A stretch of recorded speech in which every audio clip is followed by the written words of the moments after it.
दर्शकबिन जय मसी। स्वागत छ कार्यक्रम जिउँदो विश्वासमा। कार्यक्रममा हामी विभिन्न अनुभवी व्यक्तिहरूसँग बसेर कुराकानी गर्ने गरेका छौँ।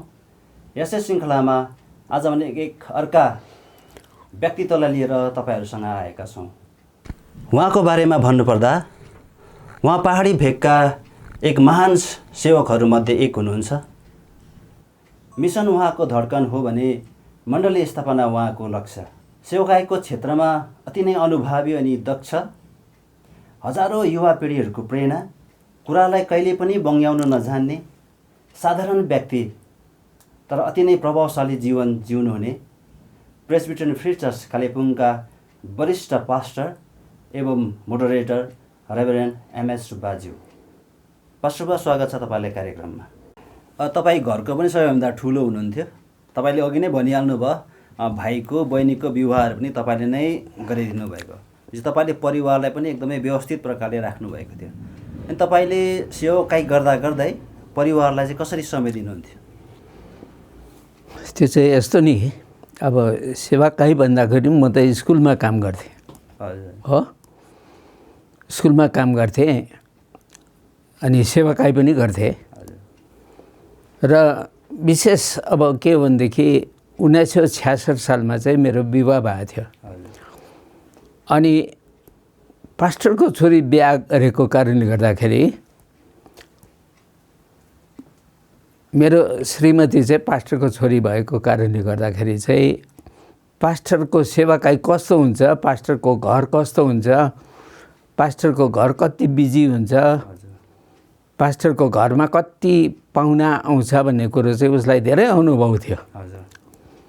अनुभव भएको कारणले गर्दाखेरि मेरो सेवाकाईहरूमा चाहिँ त्यति अप्ठ्यारो केही परेन, किनभने पास्टरको छोरी भएको कारणले अनुभव थियो। मैले सुनेको मात्रै, यो सत्य हो कि होइन? तपाईँ सेवाकाईमा धेरैचोटि महिनामा 20 दिन 25 दिनसम्म पनि बिजी हुनुहुन्थ्यो घरदेखि बाहिर, अनि घरमा 5 दिन 6 दिन मात्रै हुनुहुन्थ्यो अरे। अनि त्यही हुँदा पास्टर आमाले बेसी वाक्कै भएर एकपल्ट प्यान्ट पनि काटिदिएको थियो भन्ने सुनेको, त यो सत्य हो कि होइन?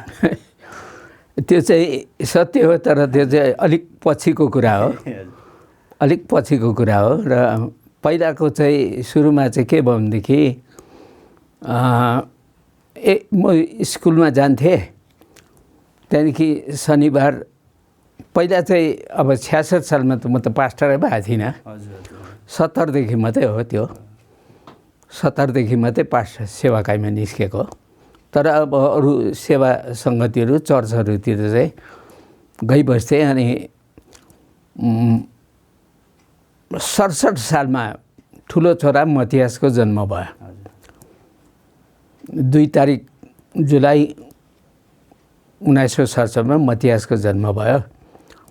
अनि जन्म भएपछि हामी बस्तीमा बस्दै गर्थ्यौँ, बस्तीमा बस्थ्यौँ। त्यहाँदेखि हामी आइतबारको दिन चाहिँ बिहानै निस्किन्थ्यौँ, उहाँ ऊबाट बस्तीबाट निस्किन्थ्यौँ। अनि आएर सिधै हामी रिट्रिट हाउसमा सासू ससुरा बस्थ्यो, त्यहाँ जान्थ्यौँ, भेटघाट गरेर त्यहाँदेखि चर्च जान्थ्यौँ। चर्चपछि सी जान्थ्यौँ, सी पछि चाहिँ हामी फेरि फर्केर घर जान्थ्यौँ। यसरी मतियास जन्म्यो। मतियास जन्मै एकजना छोरा जन्मिँदाखेरि त्यति के भएन। तर परमेश्वरको अचम्मको बन्दोबस्तमा चाहिँ त्यति बेला सासू ससुराले एकजना घरमा सहायता गर्ने, घरको आमालाई सहायता गर्ने, सानो अन्यु भन्छ अहिले हामी भन्यो, अहिले हाम्रो एल्डर डेन छिरिङको श्रीमती हुनुहुन्छ, अहिले एल्डर नै हुनुभयो। सानो अन्युलाई चाहिँ ल्याइदिनु भयो र दिदी बहिनीहरू बसेर यसरी घरमा म चाहिँ स्कुलमा आइहाल्थेँ। र यसरी हुँदै गएपछि बढ्दै गएपछि त्यहाँदेखि अब पास्टर 70 सालमा चाहिँ पास्टर भयो होइन। त्यो पास्टर हुनुभन्दा पास्टर भएपछि चाहिँ त्यहाँदेखि अब अलिक बिजी भए। सोमबारदेखि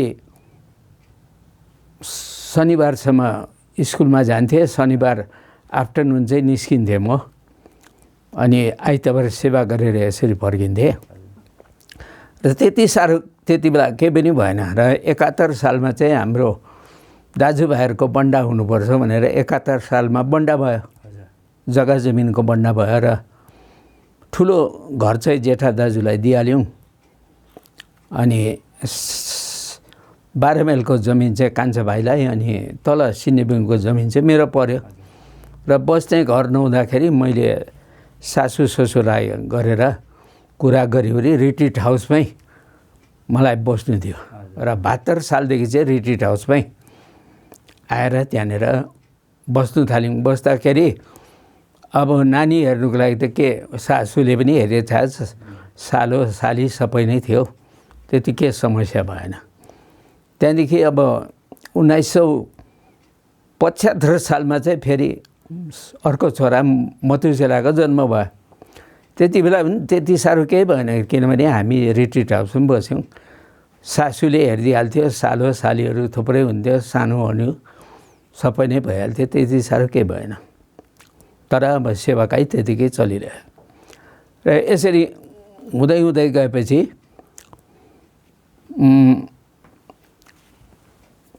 76 सालमा चाहिँ के भयो भनेदेखि यो हिमालयन इभान्जेलिकल फेलोसिपको जन्म भयो।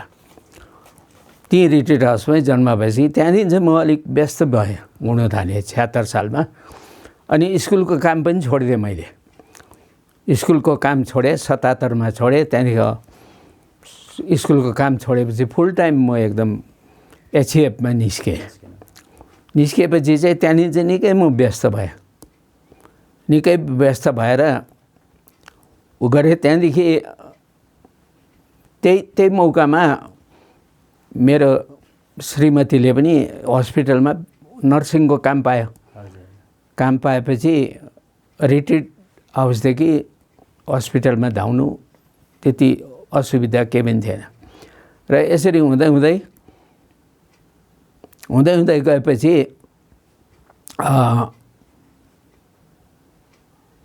81 सालमा फेरि 2 जना छोरीको जन्म भयो। जम्ले छोरीको जन्म भयो। 81 सालमा जन्म भयो। जन्म भएपछि अब 2 जना छोरीलाई सम्हाल्नु पर्ने अनि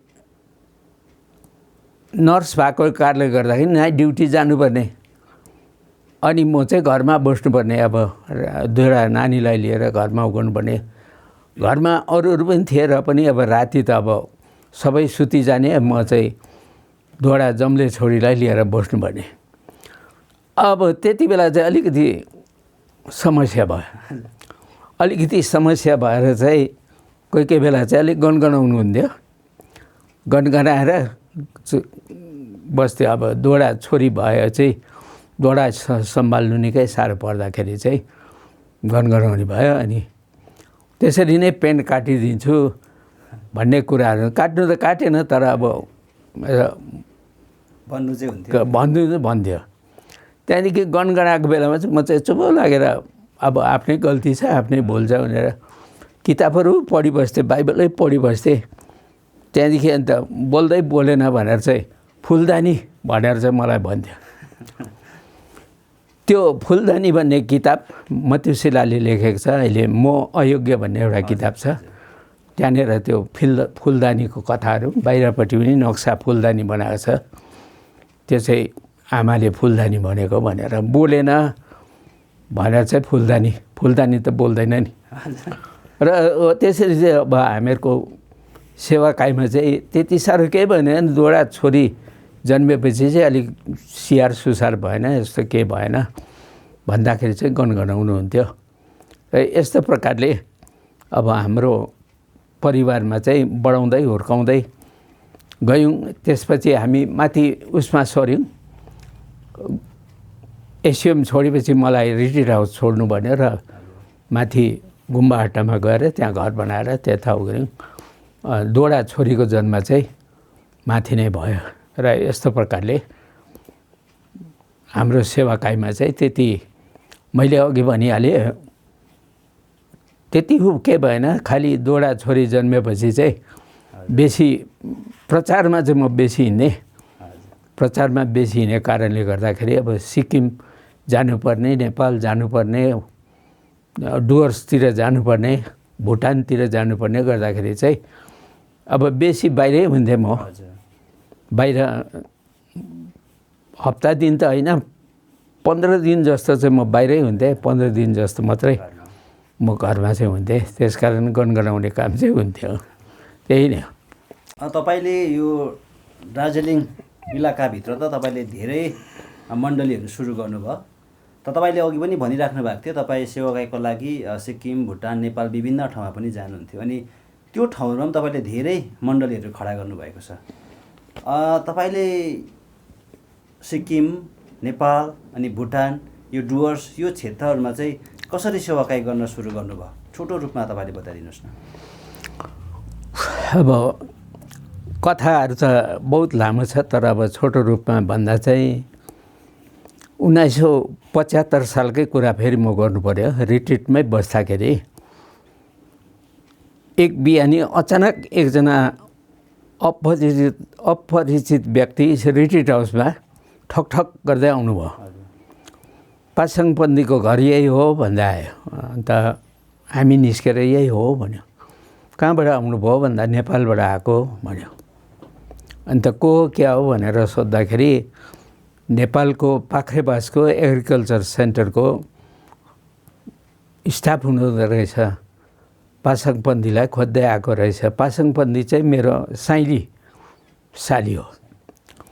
अन्त पासाङ पन्थीलाई कसरी चिन्यो के हो भन्दा होइन, उहाँले चाहिँ होम साइन्स कोर्स पास गरेको रहेछ र हाम्रो पाख्रेबास कृषिमा चाहिँ एउटा महिला कर्मचारीको दरकार पर्यो। होम साइन्स पास गरेको र मलाई पठाएर, डाइरेक्टरले पठाएर म खोज्दै आएको भन्यो। अन्त हामीले भित्र बसेर बातचित गऱ्यौँ। बातचित गर्दाखेरि पाख्रेबास कहाँ छ भनेर सासू ससुरालाई सोद्धा त धरानदेखि पनि माथि धनकुटा, धनकुटादेखि पनि उता भन्दाखेरि चाहिँ सासू ससुराले त्यति टाढो त पठाउँदैन भन्यो। पठाउँदैन भन्यो। अनि हामी चाहिँ घरमा प्रार्थना गर्दैथ्यौँ। बेलुका बिहान प्रार्थना गर्दैथ्यौँ। अब पासाङ पन्थीले ग्रेजुएसन सकेर होम साइन्स सकेको र काम छैन। काम नहुँदाखेरि चाहिँ प्रार्थना गर्दाखेरि जुन पहिला अफर आउँछ कामको, त्यही नै प्रभुको इच्छा हो भनेर चाहिँ प्रार्थना गर्दैथ्यौँ। अनि मैले सासू ससुरालाई भने हामीले यसरी प्रार्थना गऱ्यौँ र फर्स्ट अफर आउँदैछ, पठाउनुपर्छ भनेर भन्दा सासू ससुरा पनि चुप भयो। त्यहाँदेखि सासू ससुरा भने अब पुर्याउनु त ज्वाइँ नै जानुपर्छ भन्यो। मैले भने अब म स्कुलमा छुट्टी माग्छु भने। अनि स्कुलमा गएर पिआर सरलाई छुट्टी माग्दाखेरि 1 हप्ताको छुट्टी दिइहाल्यो। त्यहाँदेखि भट्टराईसँग हामी गयौँ कालिम्पोङदेखि सिलगढी, सिलगढीदेखि काकरभितादेखि हामी धरानतर्फ लाग्यौँ। त्यति बेला अहिलेको जस्तो राम्रो बाटो थिएन, धुलै थियो। बसहरू पनि अहिलेको जस्तो थिएन, पुरानो बस थियो। हामी धरान पुग्यौँ। धरानको होटलमा एक रात बस्यौँ। भोलिपल्ट बिहानै ट्याक्सीमा चढेर फुस्रे भन्ने जग्गामा पुग्यौँ। अन्त फुस्रेमा पुगेपछि ट्याक्सीबाट उत्रेर तलु अब त हिँड्नुपर्छ भन्यो। कसरी हिँड्नुपर्छ? उकालो ओह्रालो हिँड्नुपर्छ भन्यो। अब जानै पर्ने, अब जानु पर्यो। त्यहीँ हिँड्दै गयौँ। हामी हिँड्दै गयौँ गरेर अन्त पासाङ पन्थी चाहिँ अब ठुलो जिउको थियो, मोटी, त्यति हिँड्नु सक्दैन थियो। बिस्तार हिँडेर धारापानी भन्ने जग्गामा पुग्यौँ। एक रात त्यहाँ बिसायौँ। त्यहाँ भोलिपल्ट बिहान फेरि उठ्यौँ। बिहान उठेर फेरि आफ्नो यात्रा सुरु गरेर तल लेउती खोलाको बगर गर्दै हामी मूलघाटतिर पुग्यौँ। मूलघाटदेखि सिधै उकालो धनकुटा पुग्यौँ। धनकुटादेखि फेरि उकालै गएर चाहिँ हिलेमा पुग्यौँ। पैदल यात्रा नै, पैदल एकदम खुट्टाको यात्रा। त्यहाँदेखि हिले चाहिँ सानो एउटा बजार जस्तो रहेछ। अन्त त्यहाँ चाहिँ लज जस्तो रहेछ। अन्त लजमा फेरि एक रात बस्यौँ। त्यहाँ भोलिपल्ट बिहान फेरि त्यहाँदेखि पाख्रेबास चाहिँ फेरि हिँड्नै पर्ने, पैदलले नै हिँड्नुपर्ने, त्यस्तो के गाडीको नै थिएन। त गोरेटो परेको रहेछ, तेर्छ अनि गरेर झन्डै 2 घन्टा जस्तो हिँड्दाखेरि हामी पाख्रेबास पुग्यौँ। पुग्ने बित्तिकै डाइरेक्टरले थाहा पाएछ आइपुग्यो भट्टराईहरू भनेर, र पन्दीलाई इन्टरभ्यूमा बोलायो। इन्टरभ्यूमा बोलाएर इन्टरभ्यू पनि भयो, पास पनि भयो, भोलिदेखि काममा जोइन पनि भनिहाल्यो। त्यहाँदेखि हामी त्यहाँ बस्यौँ, बसेर चाहिँ बातचित गऱ्यौँ।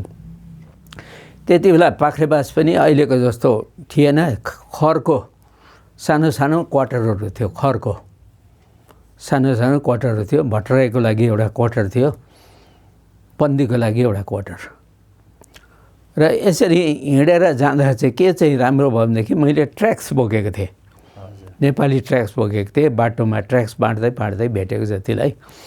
अनि भट्टराईले चाहिँ वचन सुनाएकै बाटोमा हिँडिन्छ, जति हिँड्यो बाटोमा यस्तो हो यस्तो हो यस्तो हो भनेर वचन सुनाएकै। अनि त्यहाँ पुगेर पनि दुई रात चाहिँ म बसेँ पाख्रेबासमा।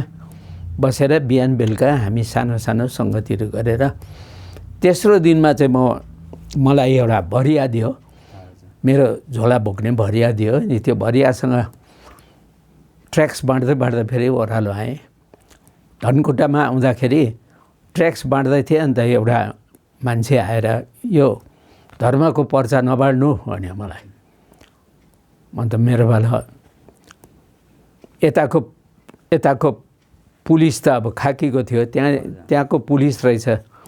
त्यहाँको पुलिस चाहिँ यो नेभी ब्लूको कमेज र नेभी ब्लू जस्तै त्यो लगाएको रहेछ। त्यति चिनिनँ, पछाडि सोद्धा चाहिँ पुलिस रहेछ। र पनि मलाई केही भनेन, नबाड्नु भन्यो मेरोबाट।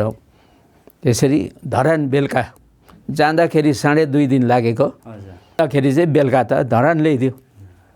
धरान त्यही होटेलमै गएर बसेँ। बिहान उठेँ, दोकानको साहुजी भन्छ उता त मालिकलाई, साहुजीलाई यहाँ क्रिस्चियनहरू कहाँ छ भनेर साहुजीलाई सोद्धाखेरि कुन थरीको भन्यो क्या। होइन थरीको होइन, यस्तो क्या भजन गाउने पार्टी छ नि भन्दाखेरि त्यो भजन गाउने पार्टी उपर बाँझोघरामा छ भन्यो। कहाँ छ बाँझोघरा? त्यसै जानुहोस्। त्यसै गएँ, बाँझोघरामा गएर त्यहाँ सोधेको त खोइ भजन गाउनेहरू यहाँ छैन भन्यो। त्यहाँदेखि मेरोबाट फर्केर आएर होटेलको पैसा तिरिवरी गइवरी बसमा चढेर काँक्रेभिता आएँ। काँक्रेभितादेखि सिलगढी, अनि बेलुका फेरि कालिम्पोङ आइपुग्यो। आएर सबै कहानीहरू सासु ससुराले यस्तो भयो उस्तो भयो सबै भयो, काम पनि भयो, यसरी उहाँ छोडिराखेँ भनेर सबै सुनाएँ। त्यहाँदेखि सोमबारदेखि फेरि स्कुल जान थालेँ।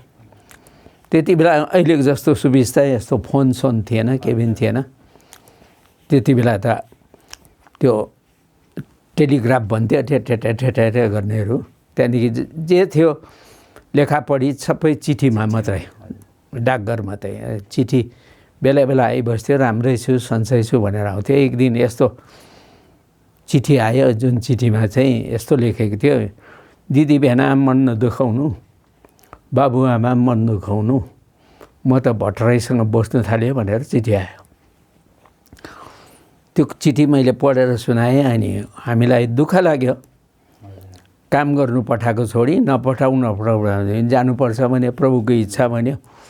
मैले भने यो पनि प्रभुकै इच्छा होला, दुईजना मिलेर बस्नु भनेर ससुरालाई भने प्रभुको इच्छा नै हो भनेर।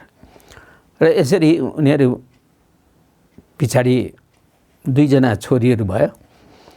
त्यहाँदेखि 2जना छोरीलाई सेन्ट जोसेफ कन्भेन्टमा पढाउने उनीहरूले विचार गरे। अनि पन्दीले छोरीहरू लिएर आएपछि कन्भेन्टमा लाउनुको लागि बप्तिस्मा सर्टिफिकेट चाहिन्छ भन्यो। बप्तिस्मा सर्टिफिकेट छैन। अब बाबु हिन्दू, आमा त आदिपल चाहिँ क्रिस्चियन। र भट्टराईलाई चिठीबाट सोधी पठाउँदाखेरि बप्तिस्मा दिइहाल्नु बडाबडीले भन्यो। अनि हामी दुईजना बडाबडी अभिभावक भएर बत्तिसमा दिएर सर्टिफिकेट बनाइवरी कन्भेन्टमा हालिदियौँ। र यसरी अब आउजाउ हुन थाल्यो। आउजाउ भएर भट्टराई पनि आउनु थाल्यो। आएपछि चर्चमा लानु थाल्यौँ। यसरी अझै पनि वचनले त कुनै पनि त्यत्रो सुनाएको वचनहरू त्यति उम्रिनै सकेको छैन। कटरै छ भट्टराई। तर 1958 सालमा 88 सालमा पिएचडी पढ्नुको लागि इङ्ल्यान्डमा जानुभयो। इङ्ल्यान्डमा त्यहाँ जाँदाखेरि युनिभर्सिटीको च्याप्लिन चाहिँ एकदमै राम्रो रहेछ, च्याप्लिन पास्टर। र उसले चाहिँ भट्टराईलाई पक्रेर उसलाई शिक्षा दिनु थालेछ, बप्तिस्माको लागि तयारी भयो। मलाई चिठी ल्याएको थियो।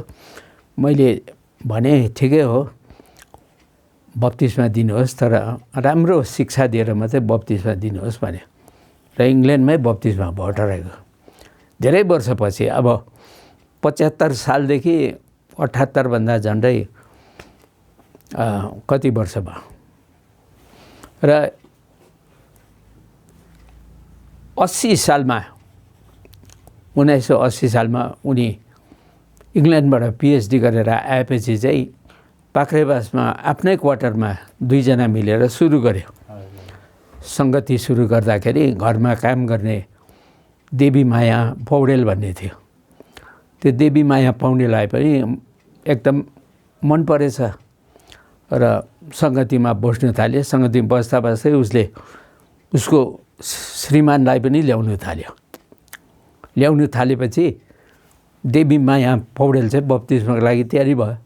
अनि मलाई बोलाइ पठायो। अनि म गएर बप्तिस्मा दिएँ देवी मायालाई। त्यहाँदेखि त्यो मिटिङमा थुप्रो भेला भएको थियो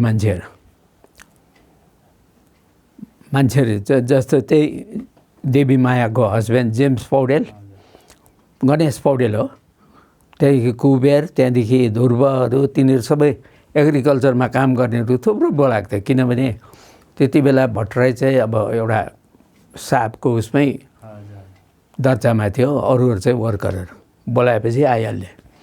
र मैले त्यति बेला पनि सुसमाचारहरू सुनाएँ, उनीहरूले पनि ग्रहण गर्ने भयो। र पछिबाट जेम्स पौडेलले पनि बप्तिस्मा लियो, कुबेरले लियो, ध्रुवले लियो, अनि योगेन्द्रले लियो, श्याम प्रसादले लियो, थुप्रोले बप्तिस्मा लिएर यसरी बढ्दै गएपछि अब पहिला क्वार्टरमा गर्थ्यो। अब निकै बढेपछि चाहिँ जेम्स पौडेलकै घरमा सेवा सुरु गऱ्यौँ। त्यसपछि एउटा जमिन किन्यौँ। जमिन किनेर सानो सेवाघरहरू हामीले बनायौँ। सेवाघरहरू बनाइकन भट्टराई र कुबेरलाई चाहिँ एल्डर बनायौँ। एल्डर बनाएर 25 तारिक डिसेम्बर 1993 सालमा चाहिँ चर्चको घोषणा पनि गऱ्यौँ। नेपालको पहिलो चर्च पाख्रेबासको आशिष प्रेजेन्स भनेर नेपालमा चाहिँ यसरी घोषणा गरेपछि फेरि नेपालमा अब बढ्दै गयो। दोस्रो चाहिँ श्रीपुरको हो। नेपालमा प्रेस्बिटेरियन चर्च नै हो पहिलो चर्च। पहिलो चाहिँ प्रेस्बिटेरियन भन्ने त त्यहाँ त छँदै पनि थिएन।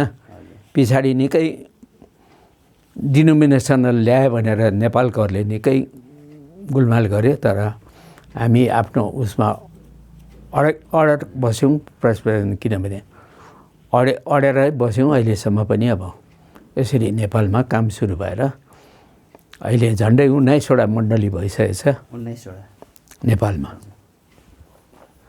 यो चाहिँ नेपालको। अब सिक्किमको कुरा गर्दा चाहिँ सिक्किममा कसरी सुरु भयो भन्दाखेरि चाहिँ 1978 सालको कुरा हो। त्यति बेला हाम्रो यो चर्च बनेको थिएन। तल लामो पास्टर कान्छा बाबुको घरमुनितिर लामो चर्च थियो, अहिले पनि छ त्यो।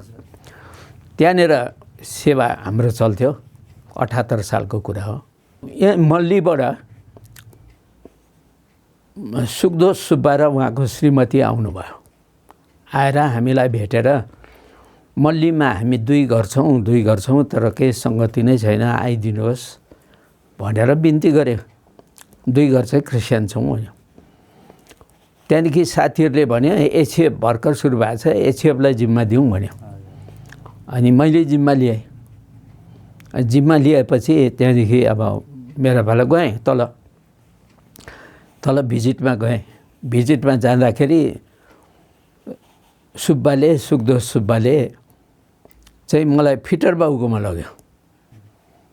फिटर बाबु अर्को विश्वासी घरमा, साङदेन लेप्चा, अहिले एल्डर ओङदेन लेप्चाको बाबु हुनुहुन्छ, उहाँ लग्यो फिटरको घरमा, फिटरको क्वार्टरमा लग्यो। अनि त्यहाँनिर सङ्गतिको कुरा गर्दा फिटर बाबु पनि एकदम खुसी भयो। हामी सङ्गति थिएन, लु सङ्गति हुन्छ भने लु यिनै सुरु गर्नुपर्छ भनेर अब त्यहाँनिर क्वार्टरमा नै अब सङ्गति, मल्लीको सङ्गति सुरु हुँदाखेरि अब एचएफको त्यति बेला म आफै सेक्रेटरी भएको कारणले मल्लीमा एउटा प्रचारक, होम्सको हाम्रो सोनाम लामालाई चाहिँ मल्लीको प्रचारक भनेर चाहिँ हामीले प्रचारक बनाएर मल्ली पठायौँ। र यसरी मल्लीमा उहाँले काम गर्दै गर्नुभयो, सङ्गति दिँदै बस्नुभयो।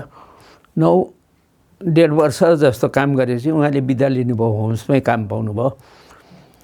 त्यसपछि चाहिँ पूर्णबल पछाडि पास्टर हुनुभयो। पूर्णबललाई हामीले पठायौँ र यसरी पूर्णबल पछि चाहिँ हाम्रो राजु भाइ, अहिले जो एल्डर राजु हुनुहुन्छ, उहाँलाई पनि हामीले एचएफबाट नै गरी मल्ली पठायौँ। र त्यहाँ जो सुब्बेनी हुनुहुन्थ्यो, सुब्बाको सुब्बेनी, उहाँ चाहिँ बाहुनी बोजू भन्थ्यो, बाहुनी हो उहाँ चाहिँ एकदम जोसिलो, एकदम जोसिलो भएको कारणले गर्दा तुरुकतिर हाम्रो प्रचारकहरूलाई प्रचार गर्नु लग्यो। तुरुकमा जाँदाखेरि त्यहाँ साधु परिवारको भवनदास राई, हाम्रो पास्टर दिपेनको बाबु भवनदास राईले भेट्नु भएछ र हाम्रो प्रचारकहरूलाई भनेछ तिमीहरू त मेरोमा पनि आउनु नि प्रचार गर्नुको लागि भनेछ। अन्त उसको घरमा जाँदाखेरि चाहिँ ऊ चाहिँ के रहेछ भन्दाखेरि क्रिस्चियन एउटा श्रीमती लिएर थुप्रो छोराछोरी भएर बसिरहेको रहेछ। स्वास्नी चाहिँ क्रिस्चियन, आफै चाहिँ साधु, नानीहरू त के हो क्या हो। त्यहाँदेखि हाम्रो प्रचारकहरूले यस्तो सम्झाइवरी, सुसमाचार सुनाइवरी, होइन लु विश्वास गर्ने, म पनि विश्वास लाग्ने भनेर चाहिँ उहाँले पनि निर्णय लिएपछि हामी प्रचारकहरू आएर हामीलाई भनेपछि हामी यहाँबाट इटी सर, त्यो श्रीमती चाहिँ हर्कमान सरको दिदी रहेछ। हजुर, हर्कमान सरको दिदी रहेछ। अन्त हर्कमान सर पनि जाने, इटी सर, कान्छा बाबु, म, हामी गएर त्यहाँ घरमा गएर उनीहरूको जो पूजा थानहरू सबै हटाइवरी त्यहाँदेखि प्रस्तावको सेवा, बप्तिस्माको सेवा, नानीहरू जम्मै गुटुटु थुप्रो थियो नानीहरू। यसरी त्यहाँनिर बप्तिस्माको सेवा भयो। ती घरैमा सेवा सुरु गऱ्यौँ। त्यहाँदेखि सेवा सुरु गरेपछि हाम्रो राजु भाइहरूले त्यहाँ जिम्मा लियो। त्यहाँदेखि सोनामबल अर्को प्रचारक आयो, उसले पनि त्यहाँ तुरुकतिर भिजिट गरेर यसरी बढ्दै गयो। उसको नातेदार, शाखा सन्तानहरू भवनदास राईको चाहिँ थुप्रो भएकोले गर्दा एकपछि अर्को गर्दै थुप्रो आउनु थाल्यो। थुप्रो आउनु थालेपछि अब घरमा त नाट्ने भयो। नाट्ने भएपछि फेरि हामीले त्यहाँनिर एउटा सानो जमिनहरू किन्यौँ, एचएफबाट किनेर सानो एउटा चर्चहरू बनाइवरिकन हामीले त्यहाँनिर पहिलो एल्डर चाहिँ भुवनदास राईलाई नै बनायौँ। त्यहाँदेखि डोगेल नाम्चु भन्ने एकजना हुनुहुन्थ्यो, उहाँलाई एल्डर बनायौँ। त्यहाँदेखि अर्को एउटा प्रधान भाइ थियो, पूर्ण प्रधान भन्ने, 3 जनालाई एल्डर बनाएर त्यहाँ पनि हामीले नेपालको सिक्किमको पहिलो चर्च भनेर त्यहाँ पनि हामीले घोषणा गऱ्यौँ। अहिले कतिवटा जस्तो चर्च सिक्किममा छ? सिक्किममा चाहिँ अहिले अब जम्मा 9वटा चर्च छ अनि सङ्गतिहरू चलिरहेछ। 9वटा चर्च चाहिँ हाम्रो प्रेसिडेन्ट चर्च चाहिँ 9वटा छ। र यसरी अब डुवर्समा चाहिँ के भयो भनेदेखि कसरी सुरु भयो भन्दा चाहिँ 1980 सालकै कुरा हो। 80 सालमा चाहिँ प्रभुले धेरै काम गर्नुभयो। एचएफ सुरु भएपछि चाहिँ प्रभुले धेरै कामहरू गर्नु थाल्नुभयो एचएफबाट। 80 सालमा चाहिँ बङ्गाल स्टेट सी कन्भेन्सन भनेर चाहिँ हामीले त्यो बिरपाडाको मिजो चर्चमा लगाएको थियौँ। बङ्गाली स्टेट सी कन्भेन्सन भनेर भन्दाखेरि चाहिँ अब थुप्रा आउने त्यहाँ डुवर्सकोहरू थुप्रोलाई बोलायौँ हामीले। वक्ता चाहिँ युपीबाट आएको थियो, विलियम दास भन्ने। त उहाँले बहुत राम्रो वचनहरू दियो र त्यहाँनिर कन्भेन्सनमा थुप्रो आएको थियो। नाङडालाबाट पनि आएको थियो, नाङडालाको सिएनआई चर्चबाट पनि आएको थियो। अनि नाङडालाको सिएनआई चर्चबाट चाहिँ 5 भाइहरू चाहिँ विशेष गरेर उनीहरू चाहिँ मलाई भेट्न आएको रहेछ। 5 भाइ। 5 भाइमा चाहिँ हाम्रो चुनास खालको अहिले पास्टर हुनुभएको छ सन्तोष मिज, त्यहाँदेखि एन्थोनी, मार्टिन भने यसरी 5 भाइ उनीहरू चाहिँ मलाई भेट्न आएछ। अन्त के भयो भन्दाखेरि चाहिँ हामीलाई त सिएनआईको सेवा अलिक मन परेन, हामीलाई सङ्गति दिनुपर्छ भन्यो। अन्त मैले भने अन्त तपाईँहरूलाई किन चाहिँ मन परेन भने, होइन हामी मन परेन, हामी चाहिँ अलग्गै सेवा गर्ने, सङ्गति दिनुहोस् भने। मैले भने तपाईँहरूले पहिला रिजाइन गर्नुहोस्, तपाईँ 5 भाइ होइन परिवार नै रिजाइन गर्नुहोस्, रिजाइन गरेर खबर गर्नुहोस् भनेर। अनि उनीहरूले रिजाइन गर्यो। त्यहाँ खबर गर्यो हामीले रिजाइन गऱ्यौँ भनेर। त्यहाँदेखि यो डुवर्सको उसमा चाहिँ हाम्रो एल्डर टिडी सादा र हाम्रो एल्डर ओडी सादा, पास्टर ओडी सादा, उहाँले धेरै सहायता गर्नुभएको छ डुवर्समा। कि डुवर्समा त्यो नाङडाला टी स्टेटमा चाहिँ एउटा नर्स दिदी थियो, यहाँ कालिम्पोङकै नर्स दिदी, त्यहाँ नाङडाला हस्पिटलमा चाहिँ नर्स थियो। अनि त्यो नर्स दिदीलाई चाहिँ हाम्रो एल्डर टिडी र हाम्रो पास्टर ओडीले चाहिँ उहाँहरूसँग चाहिँ नजिकको थियो। मैले उहाँहरूलाई भने जानुपर्छ नाङडालामा, नर्स दिदीकोमा जानुपर्छ। अनि हामी गयौँ 3 जना, गइवरी नर्स दिदीकोमा गयौँ। अनि त्यो 5 जना भाइहरूलाई बोलायौँ। अब तपाईँहरू एकदम उ गरेको एकदम अलग्गै सेवा गर्ने भने सेवा अलग्गै, रिजाइन गऱ्यो। ल त्यहाँदेखि दिदीसँग पनि कुरा गऱ्यौँ। अन्त अब कहीँ छैन, केही छैन, त्यही क्वार्टरमा नै दिदीकै घरमा हामीले लु त यहीँ नै सुरु गरौँ भनेर चाहिँ त्यहाँ सुरु गऱ्यौँ। सुरु गरेर यसरी उहाँ दिदीको घरमा बस्नु खानु हामीलाई चाहिँ जाँदाखेरि धेरै सुविधा थियो। टिडी बाबु परिवारहरू बेला बेला जान्थ्यो, ओडी बाबु परिवारहरू बेला बेला गरेर त्यहाँनिर उनीहरूले त्यो 5 परिवारलाई सहायता गर्दै गर्दै यसरी त्यहाँ पनि सङ्गति सेवाहरू बढ्दै गयो। बढ्दै गएपछि दिदीको घरमा पनि आँट्नु छोड्यो। त्यहाँदेखि अर्को एउटा घरमा गयौँ। त्यो घरमा पनि आँट्दैन। त्यसो गर्दाखेरि बगानलाई माग्यो अरे एउटा जमिन दियो। जमिन दिएपछि त्यहाँनिर पनि एउटा हामीले सानो सेवाघर बनायौँ। सेवाघर बनाएर हामीले सन्तोष मिन्ज भन्ने त पहिले नै एल्डर थियो, त्यहाँदेखि हामीले चुनासलाई चाहिँ एल्डर बनाएर 2 जना एल्डर बनाइवरी त्यहाँ पनि 1989 सालमा 89मा पहिलो डुवर्सको प्रेसिडेन्ट चर्च भनेर यसरी हामीले घोषणा गऱ्यौँ। अनि अहिले चाहिँ अब 5 परिवार छ, 5वटा मण्डली छ डुवर्समा। अनि अरू फेलोसिप सेन्टरहरू पनि चलिरहेछ। हुन्छ पास्टर बाबु, तपाईँसँग कुराकानी गर्नु अति रमाइलो भइराखेको थियो, तर हाम्रो हातमा समय सकिएको छ। अब अन्तमा यो कार्यक्रमलाई हेरिरहनु हुने दर्शक महानुभावहरूलाई के भन्न चाहनुहुन्छ? दर्शक महानुभावलाई चाहिँ म यही भन्न चाहन्छु, विशेष सीले यो जुन भिडियो क्लिप बनाएछ, सीको लागि सीले गरेको काममा परमेश्वरले आशिष दिनुहोस् भनिकन दर्शक बिन्दुहरूलाई चाहिँ म यो भन्न चाहन्छु।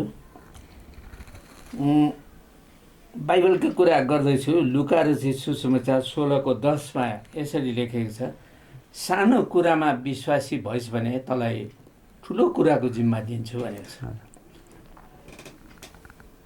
सानो कुरामा विश्वासी भयो भने ठुलो कुराको जिम्मा, विश्वासी भएनस् भनेदेखि ठुलो कुरा पनि जिम्मा दिँदिन भनेको छ।